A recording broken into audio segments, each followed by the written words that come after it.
Hi, I'm Candace, and welcome to Fitness and Harmonies, yoga to relieve neck pain. It's time for a break. So please come in, take a seat. The hardest part is over. The hardest part is deciding to fully arrive and come here. So take a seat on a blanket or something that boosts your hips a little bit higher so that as you bend your knees and kind of fold your legs in front, your knees can fall forward and down. Gather your props, something like a strap and some blocks, so we can move through some yoga movements to refresh the spine. All joints have been under the stress and the strain of muscle, let's call them spasms. Your muscles are always under the stress of having to move you and to keep you safe.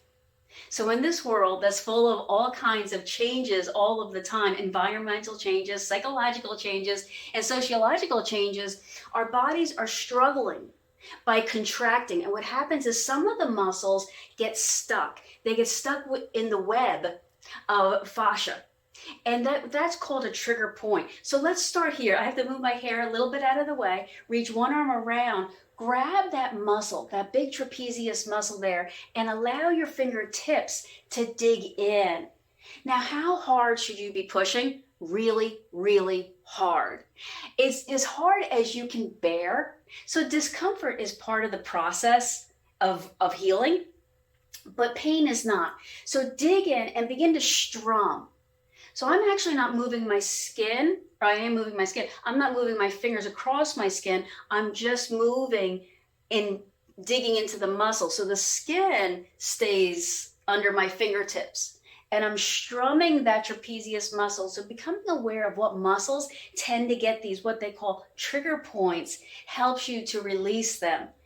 Pain comes from fear. Pain comes from your nervous system. This is one of the ways we can have pain. Your nervous system holding on to tension and stress because your brain is wired from an adaptation response from millennia ago. Your brain is wired to worry because it's not that long ago from an environmental standpoint in your body that we were the prey. Let's go to the other side. So take the hand, expose that trapezius muscle, dig your fingertips in and drag your fingers in there. So make like a hook and pull. So it wasn't that long ago, environmentally, that we had to be worried about, let's say, the dark. The dark was a real danger. There could be danger right there lurking in the dark. So give your body time to adapt to, of course, those changes. Now begin strumming, because what I want you to find in this little exercise of moving your fingers across, in this case, the trapezius muscle, is that your muscles are tight. They're tight because they hold up the neck and the head, but they're mostly tight because of stress, because of the pain and suffering and worry that we've been under. So it's time for a break. Now move your fingers to either side of your spine on the back of your neck. So not right on the spine, but a little bit to the outside where there's muscles. So if you were to wobble your head around, you could feel those muscles moving, and then make little tiny circular drill your fingers in little circular patterns to find those muscles. Let your head move kind of organically. So our goal today is to not let our mind make something out of the dark. We all know the dark is coming, and we all know that the light is coming.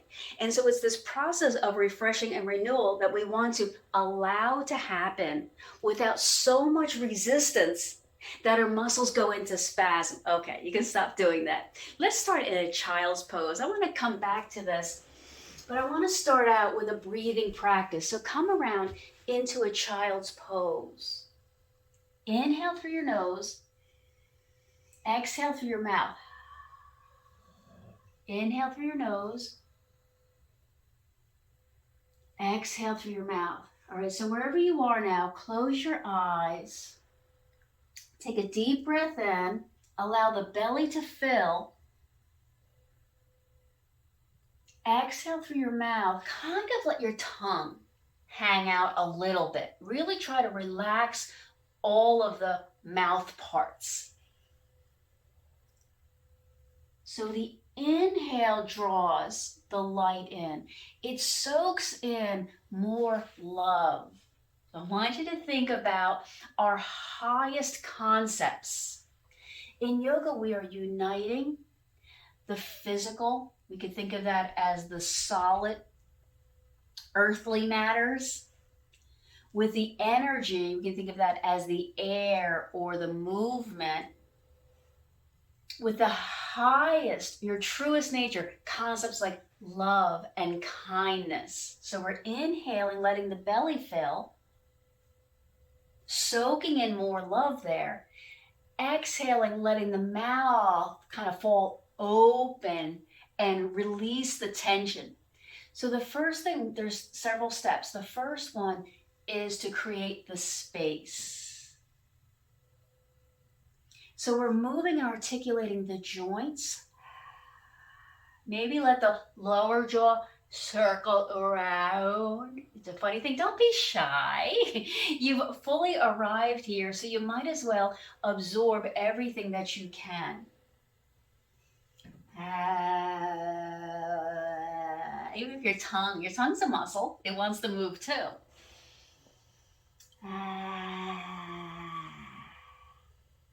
So then close your mouth and try breathing through your nose. Begin Ujjayi Pranayama. Ujjayi means victorious. So yes, we are in a battle of sorts, of mastering the mind as it controls and is in an intimate relationship with the body. So breathing through your nose now and vibrating the air particles in the back of the throat, because we all need a better, stronger immune system. That's part of that adaptive response to our environment. 2 more times. Notice what your neck muscles are feeling now. Maybe give your head a roll around. Come up a little bit now. Walk both hands over to one edge of the mat, push down, and drag your body over away from your hands. So you're leaning picture like a hammock, pulling back and over. Now I find I have a lot of stress under my shoulder blade. So this hanging feeling, like there's a weight pulling away from the hands, that allows right underneath my shoulder blade to open up. Remember how the shoulder is put together? There's the blade, there's the collarbone in front or on top, you can think of it, and then there's the arm bone on the outside. But that blade has several bones that curl around, kind of like a fingers holding. But the blade doesn't attach with any ligaments to the body at all. That's a really interesting thing. Ligaments are what holds bones together, and the shoulder blade has no ligaments.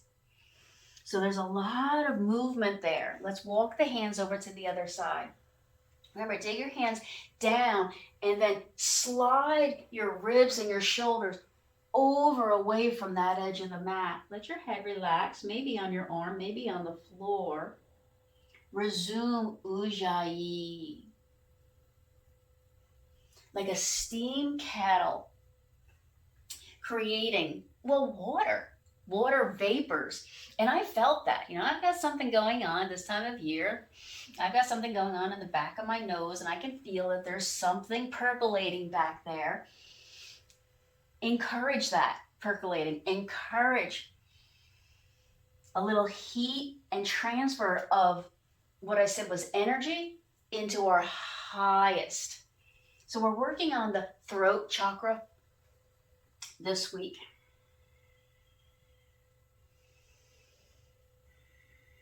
Almost hear the sound. 2 more slow breaths. Remember, we're still filling the belly. But now we're letting that energy in the back of the throat roll and roll and roll. Come all the way up to hands and knees. Let me remind you that the arm bones, as they relate into the shoulder, can spin in and can spin out. Try that a few times. In and out. Now, it so happens when we're in this position, our hands make sense. When I say in, the fingers go in. And when I say out, the fingers go out. But when our arms go overhead, they stop making sense. So don't notice the hand so much as this upper arm bone spinning in, spinning out. Try the other one. Spin it in and out. We're only moving the shoulder here. It may look like we're moving the hand, but we're not. The hand's staying in the same relation to the arm the whole time. When you put all of these joints together, it gets very complicated very quickly. It's almost like we have too many joints. And because of that, our muscles react. They think so too. By staying tight. And when a muscle stays tight for too long, they call it a trigger point. And it takes some really forceful outside force to fix it. Now let's just take this first hand, spin it underneath, press the back of the hand onto the floor, and lean a little bit back and forward. What we're doing today is articulating some joints. We're not going to do all of them. We're going to focus a little bit around the throat, the neck, and the shoulders. We'll get into those hips some so that we can create space. This is all for creating space so that we can then fill that space with love and support. Let's go to the other hand. Turn that other hand upside down, back of the hand on the floor, rock forward and back. Put a little bit of weight on that hand. I know that you shouldn't put all your weight on that hand. But remember, discomfort is part of the process. That's just part of it. What we want to be able to do is to be resilient to discomfort. Not to necessarily create pain for pain's sake, but to become resilient in the joints and the muscles, and then overall in the mind, body. We'll bring that hand back. Press the fingertips down, almost levitate the heel of the hand, almost. Press the ball mounds of the palm of the hand down, and now move from cat to cow. All right, the most important part of yoga, what makes yoga yoga, is that we're integrating the spine back into the brain. That sounds funny. Now, whenever somebody says to you, "Where's your head?" Where's your head? It's because you're not integrating your head into all of the factors, all of the psychosocial, environmental factors. In other words, you're not paying attention. And it's because your spine almost becomes detached. So integrate the movement of the spine here. Now integrate the inhale, ujjayi exhale. Remember what we just did with the shoulder blades? Remember we were dragging that shoulder blade? So remember that the shoulder blade can move. Now remember that the arm bones can twist in and out. They're doing this in a small amount in cat and cow. Integrate the neck movements now. 3, 2, so the arms are spinning, the shoulder blades are rising up and down. Come back to a flat spine. Try to move the shoulder blades out. Now try to pinch the shoulder blades in. So you're folding, the skin between the shoulder blades. Out, in. Try that. So the technical term for this is protract. That's when they go out.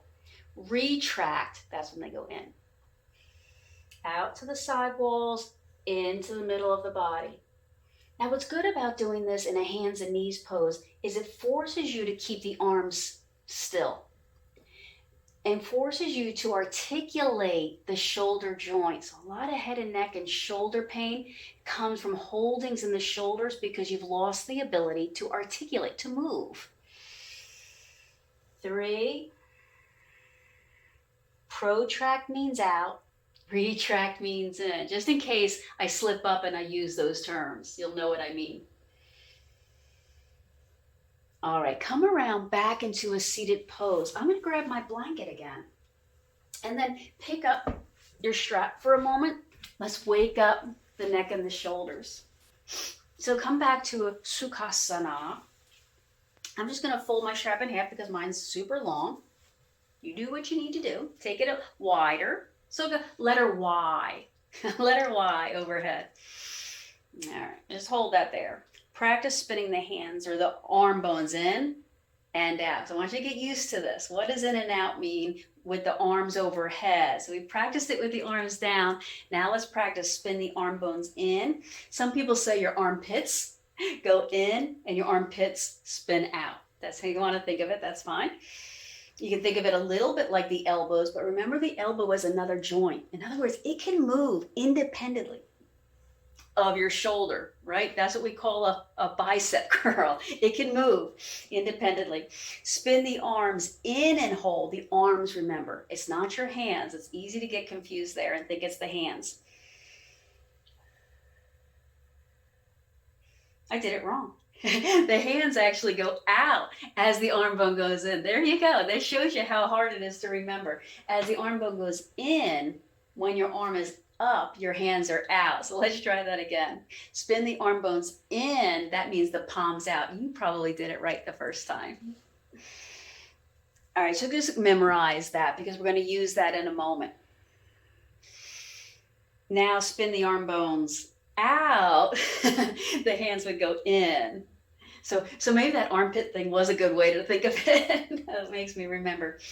Now slowly articulate a circle with the spine. Around. Keep a little bit of pressure on those arms. Keep honoring that this is a healthy process, that you've already done the hardest part, and that is to fully arrive. Put like a loving curtain or a protective covering around your space so that you feel like it's safe to move, to hold, to breathe, to reside in this place that we're creating. Now just go side to side. So slowly, we're moving the spine now. Remember I said when we were in cat-cow that our goal was to integrate the function of the spinal cord. The spinal cord is the brain matter, if you will, that goes through the spinal column. That's the series of joints and bones that has like a canal down the center of it that integrates the nervous system of the body back to the brain. So everything has to go back to the brain, and we're trying to open up that pathway to bring things back to the brain. 2 and 1. Let's put this strap down. Give yourself a big hug. Wrap the fingertips around. Okay, we're going to do a neck roll. So before you start wobbling and bobbling your head, we're going to do this super slowly because the neck is a very, very sensitive, delicate joint. Drop your chin to your chest. So before we move, I want you to be thinking about the room that you're in. It has a floor, 1, 2, 3, 4 walls, and a ceiling. Right? And it makes a square or a rectangle as if you were to look at it.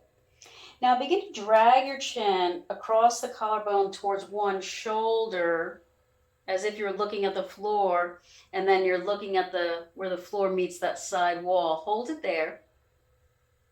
Now round your back a little bit as if you're curling to look down at your thigh. Hold it there. So that was just a series of a few movements put together, actually quite complicated. Now twist your head like your chin is going up and the top of your head is going out or down, like you're looking at your wall. Now begin lifting your head up and trace your eyes up that wall. And so your head's lifting and your face is now facing kind of the corner where that wall meets the ceiling. Your eyes are helping you do this. Uncurl your spine, that is, straighten your spine. Turn your head like you're looking across the ceiling in front of you. Don't look directly overhead. Look at the corner where the ceiling meets that opposite wall. Twist your head like you're getting ready to turn. So chin up, head forward and down. Round your spine, curl like you're looking now down at where that wall meets the floor.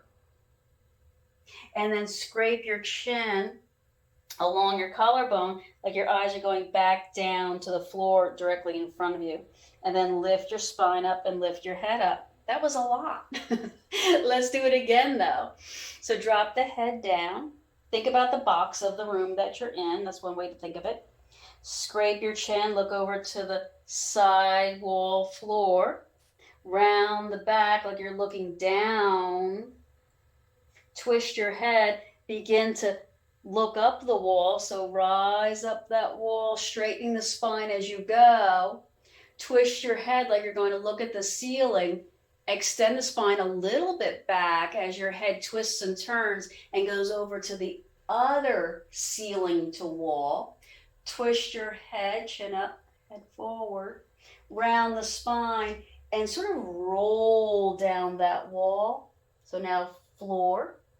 Twist and turn the head, scrape the chin along the collarbone, look straight down, and then roll all the way up. Let's switch the arms around. That seems like a lot. Other arm on top. Walk your fingertips towards each other. Pull those shoulder blades apart. We're going to go the other way. Drop the chin down. So if you're looking in one direction, this time twist your head and look over to the other direction. This one's harder for me now. Roll your spine like you're looking down. Twist your head. Then begin lifting your head up. Look up that side wall as you straighten the spine. Twist your head. Straighten the spine as you look across the ceiling.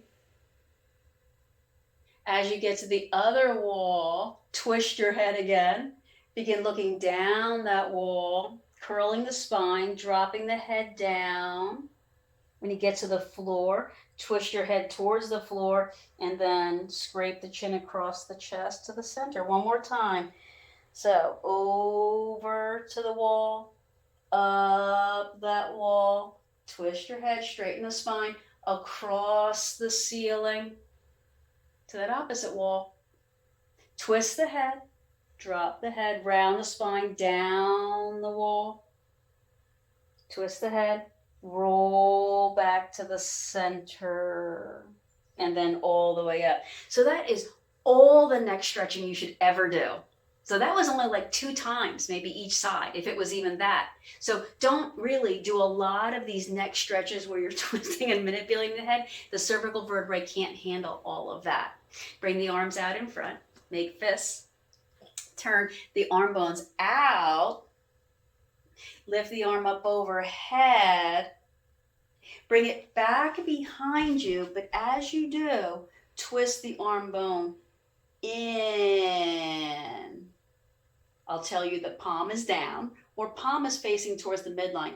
Now take the arm behind the back towards the midline, like you're going to reach for something on the opposite side of the room. Hold that there. Then bring the arm down. Twist the arm bone open. Do that again. Arm up overhead. As it goes back and behind you, twist the arm bone in. That's the armpit. We're going in. That's the way we're going to think about it. Hold it behind you. Take it across your back. So you're trying to bring it to the middle of your back.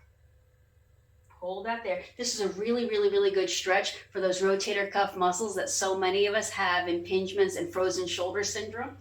And then bring that arm back down. Let's go to the other side. So 2 fists in front, shoulders in place. Turn this other arm up, reach the arm up overhead. As it goes behind the plane of your body, begin twisting. Keep internally rotating. Keep internally rotating. Keep internally rotating. Keep internally rotating. Hold. Take the arm back behind like you're going to put in handcuffs or something. And then scrape the arm down. Let's do that again. So palm up or arm externally rotated. Up overhead.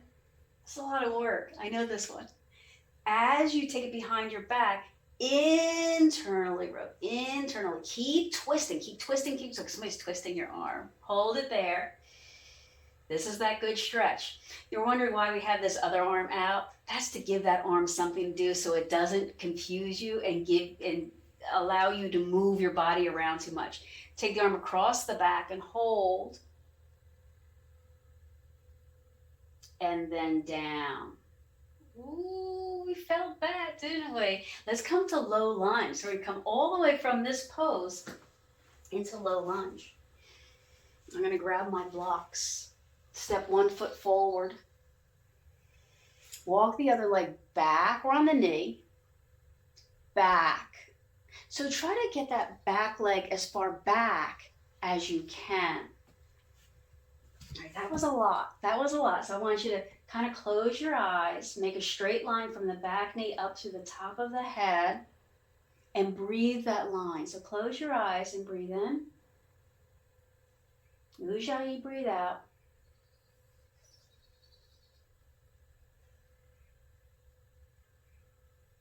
We've just moved the neck and the shoulders, and the shoulder blade, and all of those parts so that we can open up the throat chakra.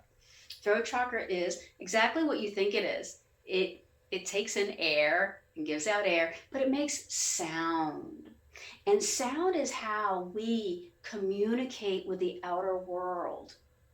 So this is our connection from the interior spaces where fears and worries are all around and in there, to the external world where we voice those concerns or worries, or we choose what we voice. So with 3 breaths, clear out, make space in the throat, because you want to be heard, you want to have a voice, you want to honor that you have something unique, that you're special, that there's a glorious sunrise is on its way. So we have to make room for that.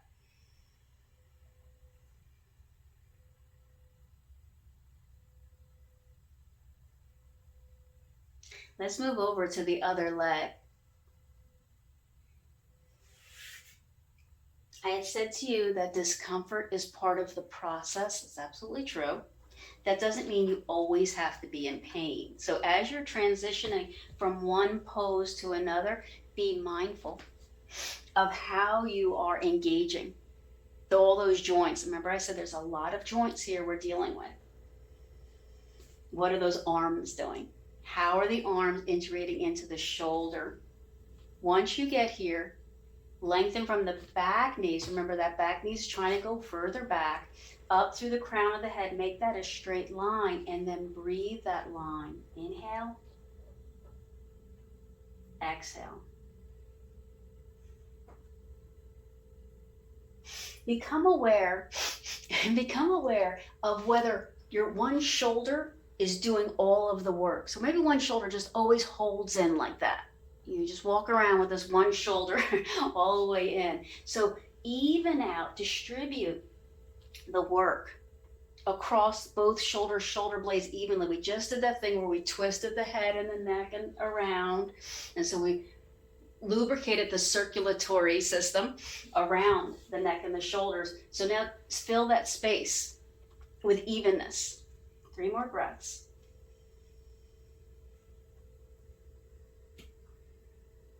Remember, the hard part is over. All you had to do was show up.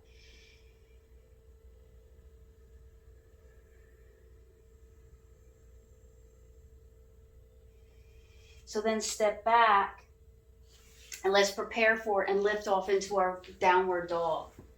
Spread the fingers out. Remember all that twisting the arm around, the head of the arm bone out, the hand part of the arm in.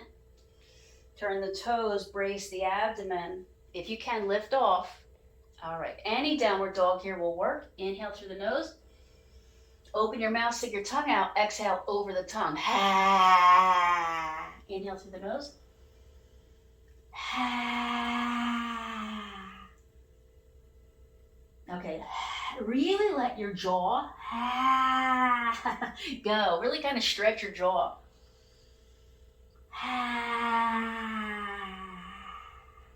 And every time you this is called lion's breath. Every time you roar, because you want your voice heard, your hips go up a little higher.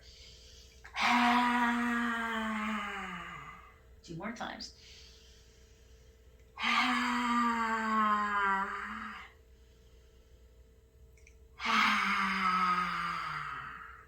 From here, walk your feet forward or your hands back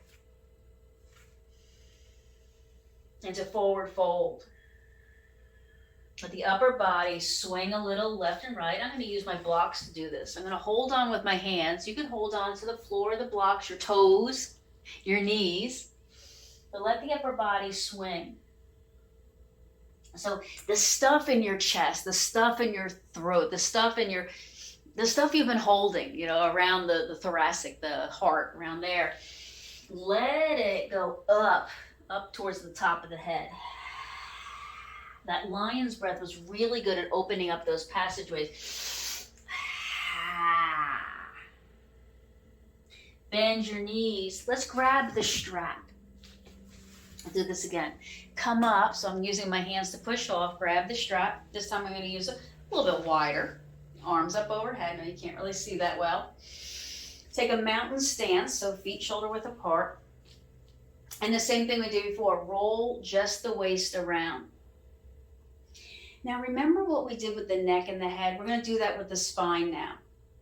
Let's start out forward, twist, round, climb up that wall. You remember this? But now the spine's doing it. Twist, kind of extend, go across the ceiling, turn towards that other wall, round, twist a little bit more, scrape down the wall, twist, round across the floor. Do it again. So to the wall, twist, up, extend as you straighten and go up over the ceiling, twist towards that other wall, round, scrape down the wall, curl, turn. Now go the other way. So go back the way you came, twist. All right, go at your own pace, tempo. Don't worry if you're not getting every single movement here. Just become aware that the spine is moving in a variety of postures and patterns to articulate. When you come up to standing, just come into extension now and hold. And don't go too far back. In fact, keep the chin a little bit further down. So look at the wall in front of you with your eyes.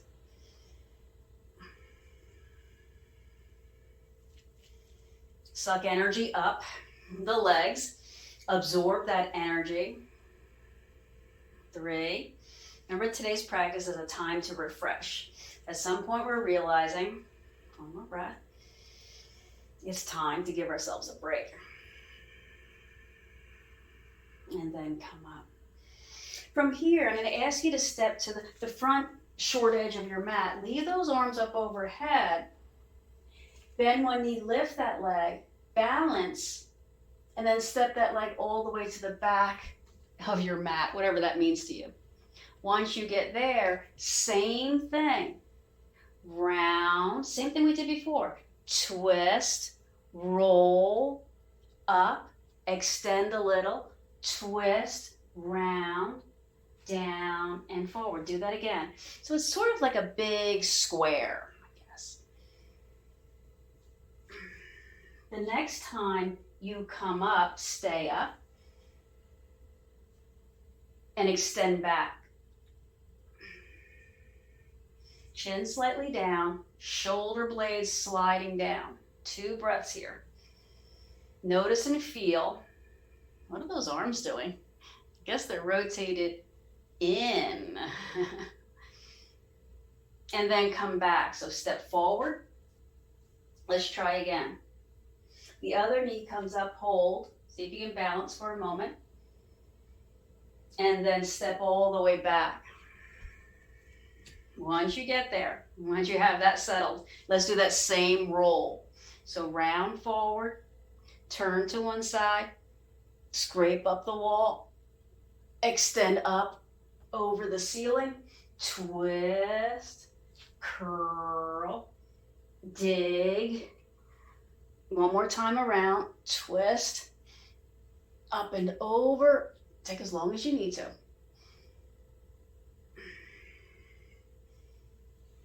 When you're done, come up, extend back, keep the chin down, keep the chest broad.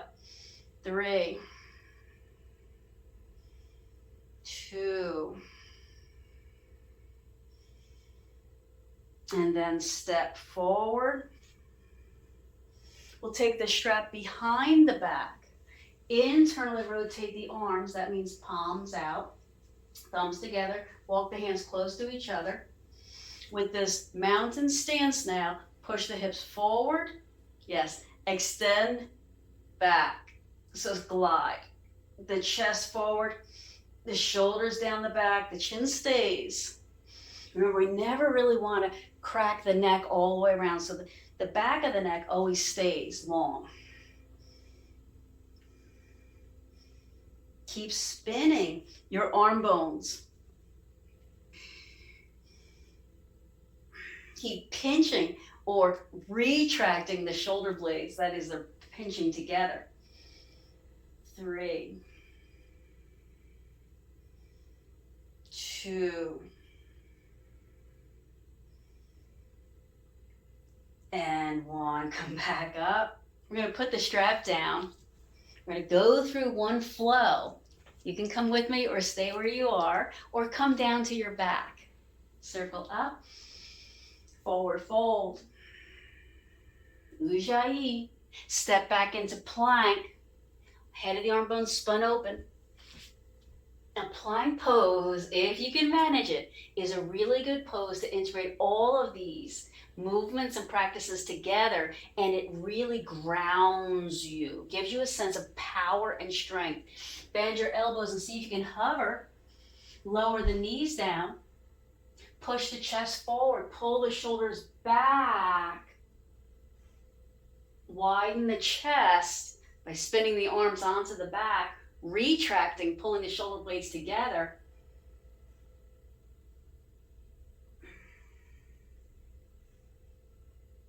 And then push back to child's pose. Take a breath in. Ujjayi, exhale out. And then come around and onto the back. Good work. When we get onto the back, we're going to stretch out those hips. Cross one ankle over the other knee. Stretch the arms out. Rock the legs side to side.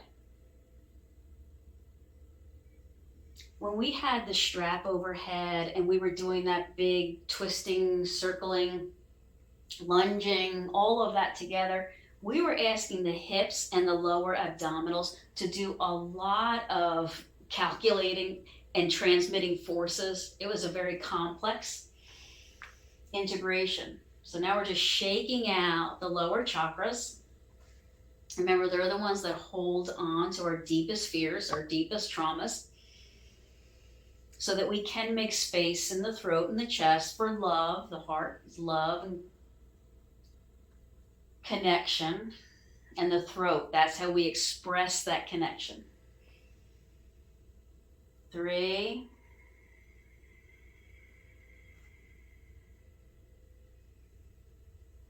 2, keep making steam in the back of the nose.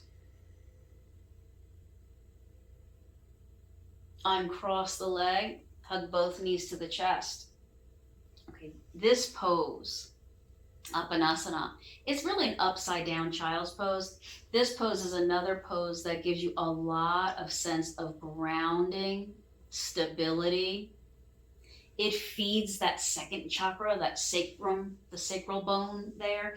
So anytime we press a joint or part of the body into the earth, it's absorbing stability.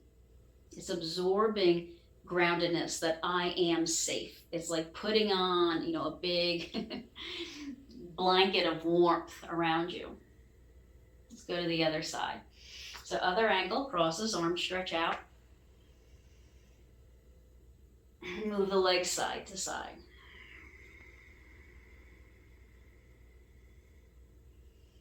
What happens is that our minds, which have been programmed for millennia to believe the negative outcome, So our minds, which are very good at creating stories, imaginary things that aren't really happening, virtual would be the word, but our minds are programmed to believe our stories. So if I told you there was an ice storm outside right now, and then you repeated it to yourself, even though you know it's not true, your mind is programmed to believe you.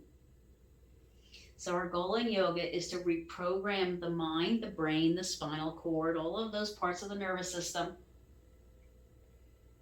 to make space for love. That's really the bottom line, to make space for the feeling that I am safe and connected. Come back to center, uncross, make your way into Shavasana. And what we haven't done a lot of is stretching the front of these hips. So as you come into Shavasana, I'm going to wiggle, wiggle, wiggle, shake out so the front of my hips can relax.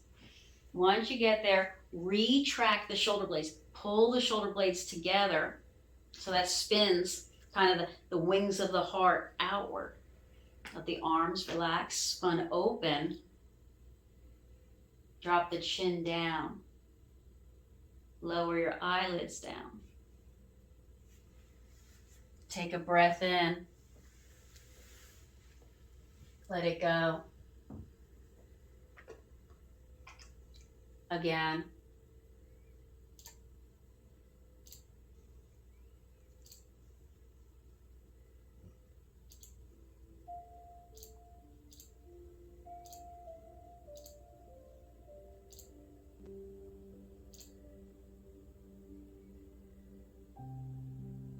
As you release into the floor, muscle by muscle, you soften. Now reconnect. As you inhale, reconnect the brain to the brain stem, to the spinal cord, into all of the nerves in the body. As you breathe out, make space. All of those nerves unclench their little fists, and you've just made room. Now as you breathe in, soak in more love. It's infinite.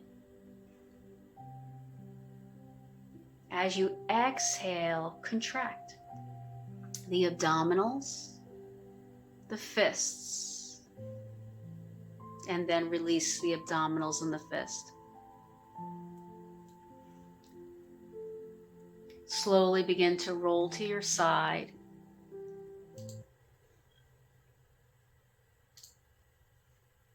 Open your eyes. Push up off the floor. Come back up. Come to a seated pose. Align that head that's been reconnected. Draw the chin back. Make this double chin. Hold that there. Hold your breath. And then let it go. Now align, bring the palms together, touch the thumbs to the heart. So now there's voice. Inhale and circle up. And exhale, come back into the heart, the anahata, where I bow to your true nature. Namaste.